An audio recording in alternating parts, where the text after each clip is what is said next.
have spent my entire life either at the schoolhouse, on the way to the schoolhouse, or talking about what happens in the schoolhouse.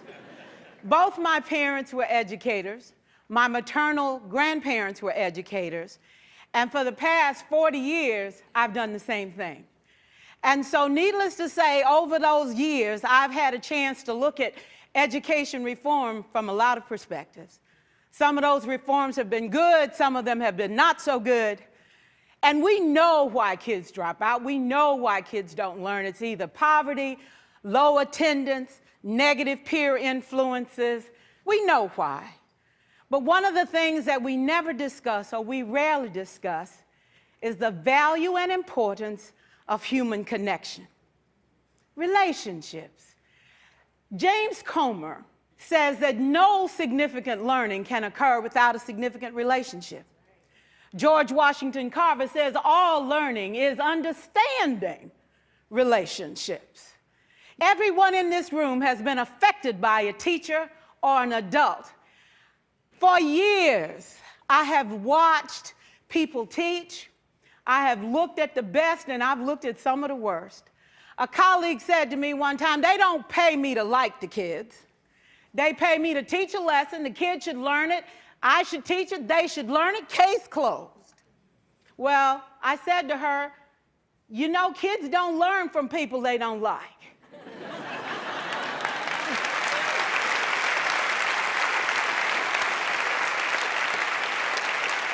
She said, that's just a bunch of hooey. And I said to her, well, your year is gonna be long and arduous, dear. Needless to say, it was. Some people think that you can either have it in you to build a relationship or you don't. I think Stephen Covey had the right idea. He said you ought to just throw in a few simple things, like seeking first to understand as opposed to being understood. Simple things like apologizing. You ever thought about that? Tell a kid you're sorry, they're in shock. I taught a lesson once on ratios. I'm not real good with math, but I was working on it. And I got back and looked at that teacher edition. I taught the whole lesson wrong. So I came back to class the next day and I said, look, guys, I need to apologize. I taught the whole lesson wrong. I'm so sorry. They said, that's okay, Miss Pierson. You were so excited. We just let you go.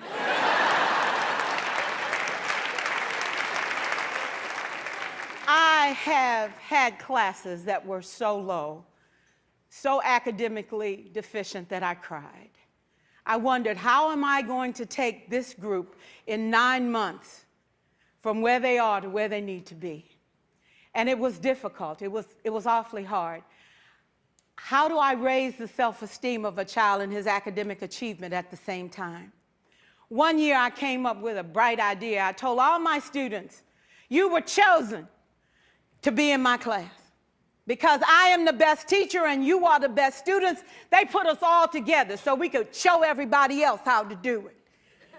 One of the students said, really? I said, really? We have to show the other classes how to do it. So when we walk down the hall, people will notice us. So you can't make noise, you just have to strut. And I gave him a saying to say, I am somebody. I was somebody when I came. I'll be a better somebody when I leave. I am powerful and I am strong. I deserve the education that I get here. I have things to do, people to impress, and places to go. And they said, yeah.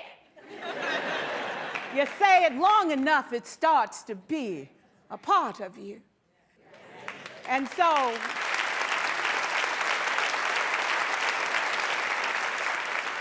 I gave a quiz, 20 questions.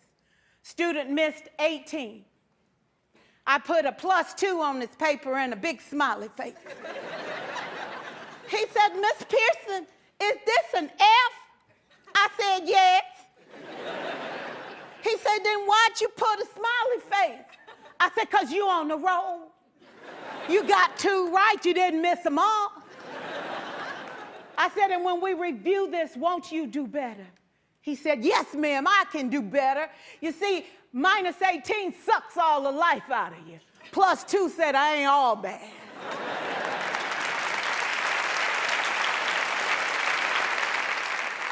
4 years, I watched my mother take the time at recess to review, go on home visits in the afternoon, buy combs and brushes and peanut butter and crackers to put in her desk drawer for kids that needed to eat, and a washcloth and some soap for the kids who didn't smell so good. See, it's hard to teach kids who stink. And kids can be cruel. And so she kept those things in her desk, and years later, after she retired, I watched some of those same kids come through and say to her, you know, Miss Walker, you made a difference in my life. You made it work for me. You made me feel like I was somebody when I knew at the bottom I wasn't.